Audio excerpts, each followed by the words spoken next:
Hey guys, Cien from the BSP Wrestling Show here to give you guys my WWE NXT Takeover Orlando review. Now we got an NXT Takeover special on the eve of WrestleMania 33, and this was a pretty good show. I can't lie. This was a very, very good show. Very good takeover. I haven't seen a terrible takeover yet. We got some quality wrestling, some quality storytelling, and one match of the year candidate. We'll get into that in a little bit, but we did get a bunch of new NXT titles tonight. A whole new set. We got new tag titles, a new NXT title, and a new NXT women's title. So hopefully I'll put those up on the screen and won't forget about it so you guys can see them. In my opinion, I think they're really good titles. They're very nice looking. They put some thought into the design. They don't look like the main roster titles, so that's a good thing. That's a positive. And just the way they were shining with the lights hit them, it was just glorious to steal Bobby Roode's gimmick for a little bit. But let's get into the review. So the first match we got was an 8-person mixed tag match. Tye Dillinger, Roderick Strong, Kassious Ohno, and Ruby Riot versus SAnitY, which is Eric Young, Killer Dain, Alexander Wolfe, and Nikki Cross. Now, I thought it was announced that No Way Jose was going to be in it. I don't know what happened with that, if he got hurt or if they attacked him beforehand and they had to replace somebody. I kind of missed like the first 5 minutes, so I don't really know why Kassious Ohno was in this match instead of No Way Jose, but it was okay. We still got a pretty good match.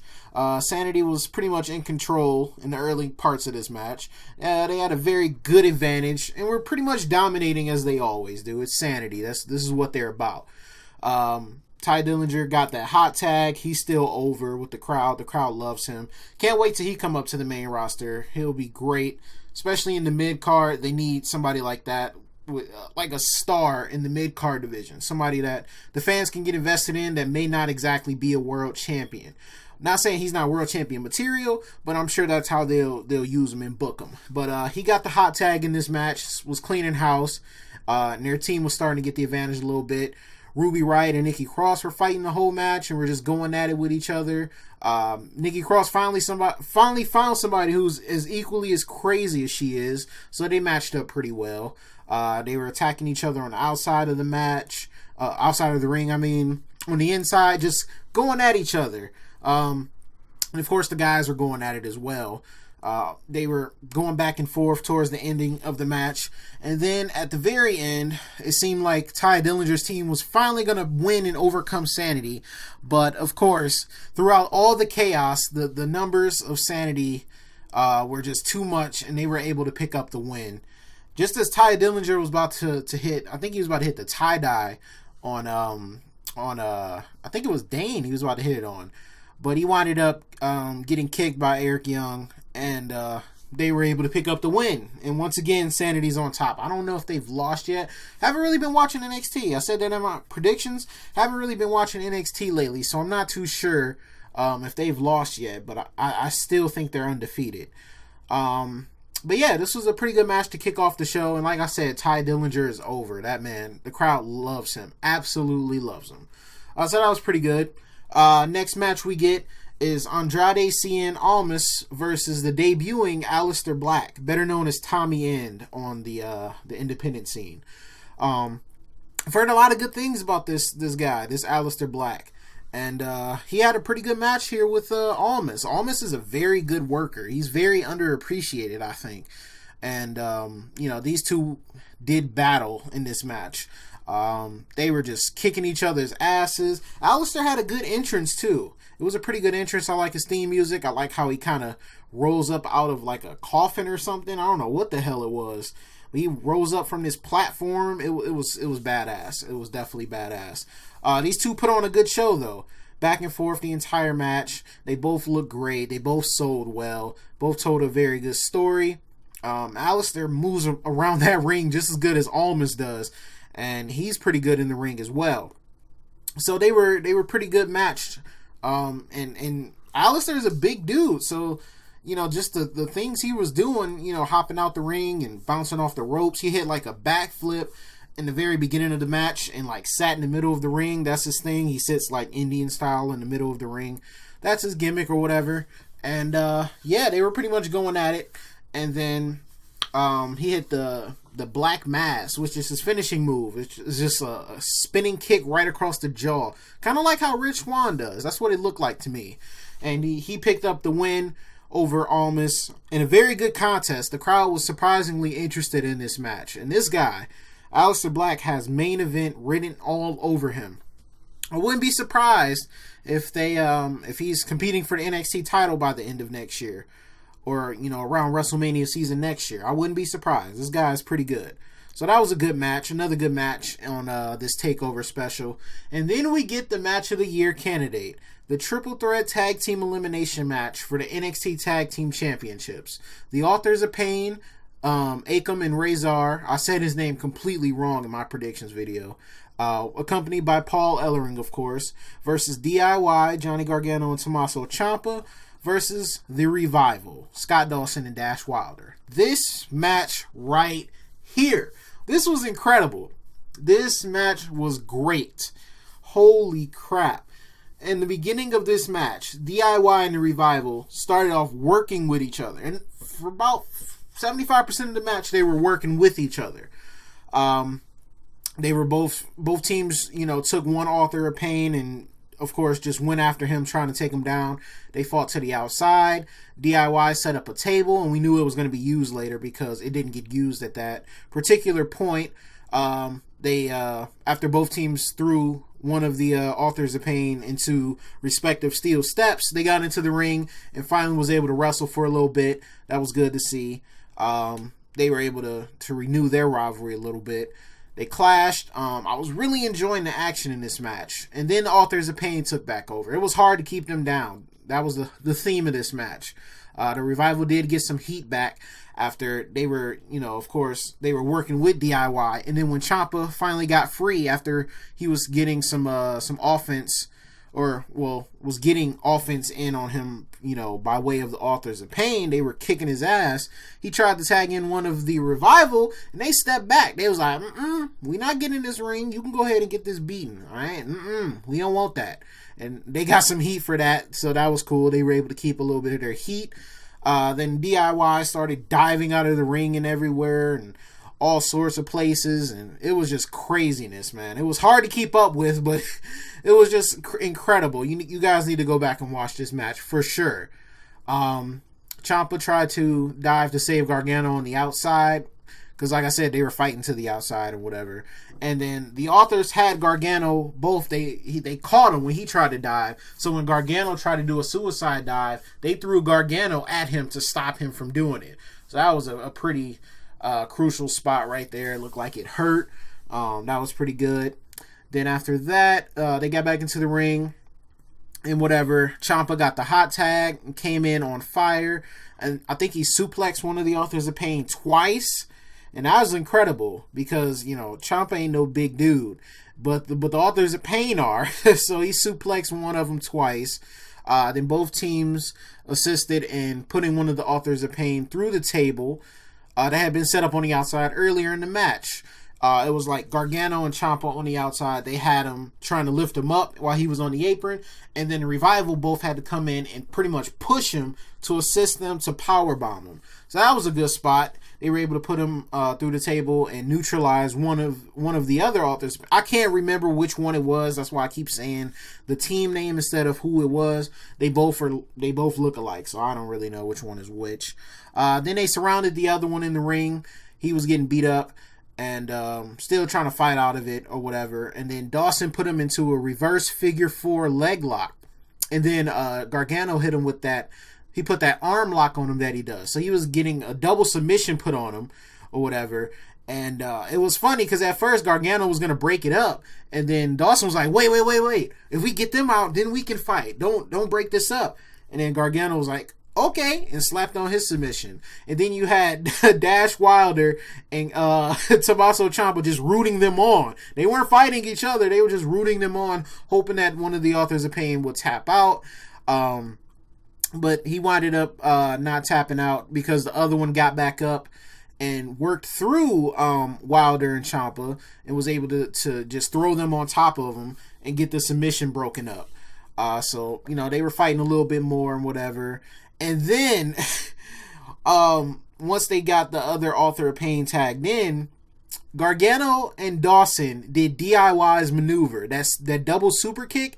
They did it to perfection. It was so hilarious because he was set up perfectly for it. Gargano was in the corner. He looked at Scott Dawson. He was like, okay, yeah, get in the corner. Let's do this. They set up perfectly the same way Gargano and Ciampa do it. Boom, laid the super kick on him. And then I think the other one got into the ring and they were starting to fight again. But that's when Ciampa and Wilder got into the ring and they did the Shatter Machine. And I'm just like, that's freaking crazy. The amount of teamwork these guys used was great. It was incredible, and the pop they got was massive. Then as they started to fight a little bit more, Authors of Pain got back up again. Wilder and Gargano hit suicide dives to the outside, and then Ciampa got to the top rope, and Dawson, who was fighting with him again, got up there as well. It was sideways. It wasn't like they were in the ring.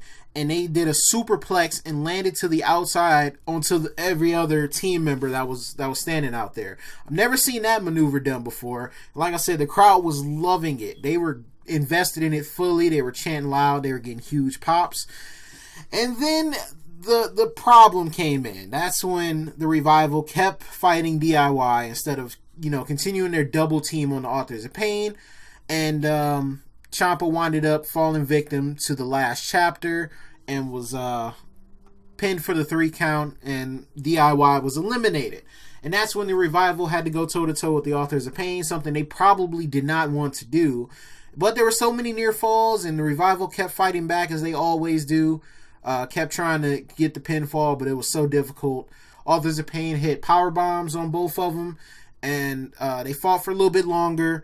But they, in the end, hit the Super Collider and was able to pick up the win and retain their NXT Tag Team Championships. And like I said, the dominance they showed in this match was freaking incredible. The heart of DIY was unmatched. And it was cool seeing DIY and Revival work together. But in the end, their hatred for each other and their rivalry led to a 2-on-2 that the Revival just couldn't survive from.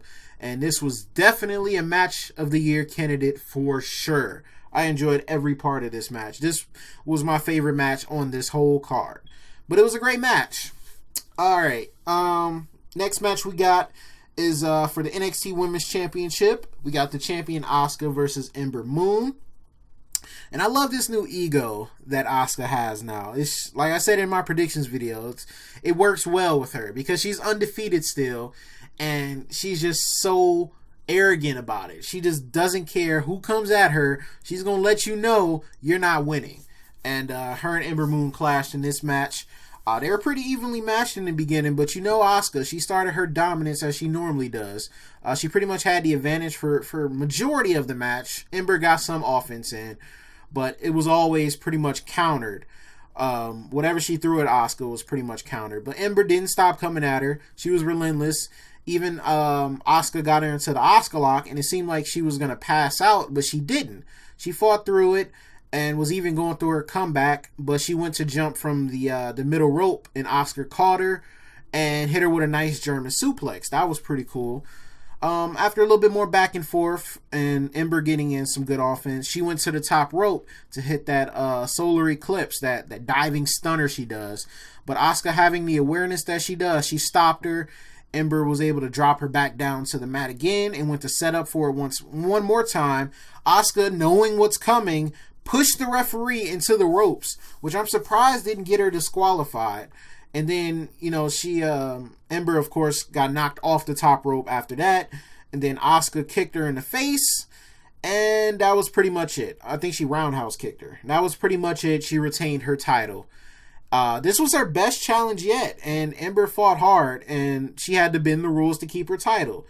This does set up a rematch, though, because she had to cheat to win. So they're going to continue their rivalry, and probably the next time they face off, that's when Asuka probably will drop the title. I predicted that Ember was going to win this match. I thought it was going to be over for Asuka. I thought she was coming up to the main roster now. But it seems like they're going to keep her down at NXT for a little bit longer, and that's probably the right way to go. But I did enjoy this match. This was a good women's championship match. Then after the match, they were, of course, setting up for the main event or whatever. And they cut to the crowd, whatever. And Drew McIntyre was sitting his ass in the crowd. they had the little lower third for him or whatever to let everybody know that's Drew McIntyre. I'm like, holy shit. Drew McIntyre's coming to NXT. Every time they show somebody in the crowd, they're coming to NXT. They did it with Samoa Joe. They did it with Bobby Roode. They did it with a few other people. I forgot who else they did it with, but they did it with a bunch of other people. But I'm glad to see that Drew McIntyre's coming back to the WWE. They wouldn't have gave him a lower third and even showed him on camera if he wasn't coming back. And then Triple H even tweeted out that everybody wants to come to NXT or NXT is the place to be or something like that. He tweeted out something like that, pretty much saying Drew McIntyre is coming back. So this is great.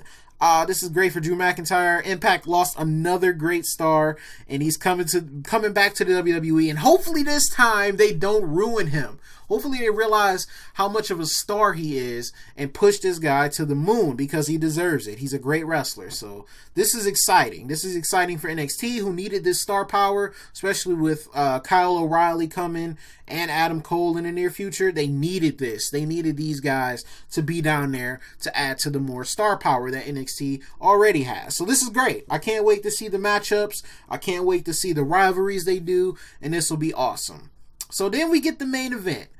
The NXT Championship match between Bobby Roode versus Shinsuke Nakamura. Another hard-hitting contest. It was apparent these guys didn't like each other, and they were not shy about it. It wasn't a pretty match by any means, and I don't think it should have been. Back and forth aggression from both of them. Neither man really had the advantage until Roode started to work on the injured knee of Shinsuke. He went to extreme lengths to hurt his knee again, even putting him into like the figure 4 leg lock in the middle of the ring and was just stomping on it and just working it the whole entire match. He was dealing a lot of damage with it too. But Shinsuke, that man is resilient. He fights back out of anything. He was able to get out of the figure 4 by reversing the weight onto Roode, who was forced to grab the ropes because they were in the middle of the ring. It really wasn't nowhere for Nakamura to go. But the onslaught didn't stop there. Roode still worked over his knee a little bit more. Nakamura took over when he caught Roode with a cross arm breaker, almost having him tap out. But Roode was able to fight out of that. Took back over working on that knee once again. That was just the whole story. He was working that knee because if he can hurt Shinsuke's knees, that'll be great. His strong style and his kicks, man, his kicks are his bread and butter. If he can stop that and take his knee out, he'll stop that Kinshasa. And that's exactly what he was doing. But more back and forth. Nakamura went for Kinshasa, but Roode knew it was coming. He ducked out of the ring. Nakamura chased him, and they both got back in. Well, he tossed him in, and as he's getting in, he put one foot through the ropes to get back in the ring, and Roode kicked it. And it happened to be the leg that his injured knee was on. And, of course, that caused some pain for Nakamura.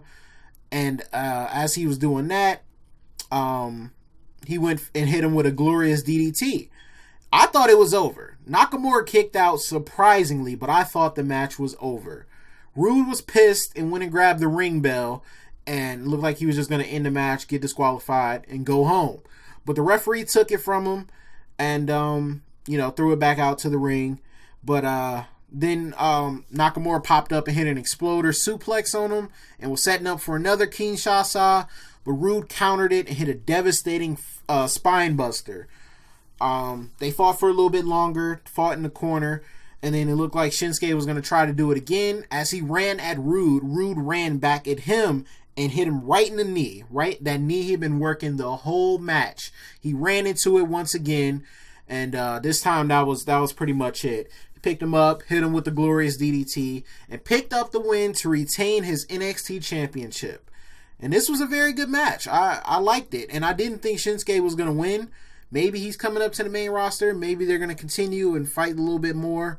Either way, I'll be happy with either result because these guys work well together and they have great chemistry and they tell good stories. I like how Roode worked over his knee and in the end it helped him out winning the match. So that was good. I'm glad they told that story. But yeah, overall this was a very good show. If I had to give it a grade, I would give it a B+. All the new NXT titles looked good. The non-title matches were good. The tag team match was incredible. And the two main event matches were good as well. Nigel McGuinness on commentary is excellent. I still haven't watched what is it? What is it called? The British Classic or the I forgot what the hell it's called. The England whatever it is. It's like the Cruiserweight Classic, but it was for, the English wrestlers or whatever. I still haven't watched that, but I heard he and Michael Cole did some great commentary. He was pretty good all night telling the stories, pinpointing, specific things about the matches and about the wrestlers that helped tell the story they told in the ring. So that was good. But yeah, everything about the whole NXT special was great. The crowd was hot the whole night. Even during like the non-title matches, they were still hot. And like I said, Tye Dillinger is over. Hope to see him on the main roster soon. I think DIY is coming up, and maybe Shinsuke is coming up night after Mania, or even the Smackdown after Mania. Him not winning the title, this is second time losing now. He lost his rematch tonight, and so maybe he doesn't get another shot. Maybe he's getting called up. I don't know. It'll be interesting to see what happens. And WrestleMania 33 is tomorrow, and I'm so excited. Have you guys seen the set yet? I know you guys have seen that WrestleMania set. It looks incredible. So we're almost done with WrestleMania weekend, but we still got a whole lot more to go. I want to thank you guys for watching my NXT review. Slap a like on the video if you guys enjoyed it. Subscribe if you guys are new. Leave down in the comment section down below which match you guys thought was the best match of the night, even though I'm pretty sure which one you're going to say. I'm pretty sure.